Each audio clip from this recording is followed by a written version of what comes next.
महाभारत भाग क्रमांक 92. यक्षाचे सरोवर. एके दिवशी एक ब्राह्मण जंगलातून धावत धावत पांडवांकडे आला. त्याच्याकडे 2 काठ्या होत्या ज्या एकमेकांना घासल्यावर अग्नी उत्पन्न होत असे. त्याने त्या काठ्या एका झाडावर अडकवल्या होत्या. त्या झाडावर एका हरिणाने आपले शिंग घासले व त्याचे शिंग जळले.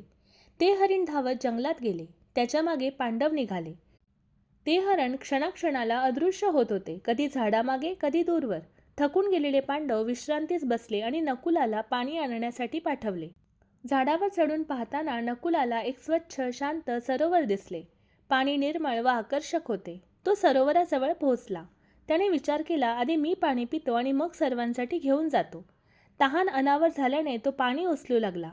तेवढ्यात आकाशातून गंभीर स्वर ऐकू आला, माझ्या प्रश्नांची उत्तरे दिल्याशिवाय हे पाणी पिऊ नकोस. परंतु नकुलाने त्या इशाऱ्याकडे दुर्लक्ष केले. त्याने पाणी प्यायले आणि क्षणातच तो निश्चल पडला.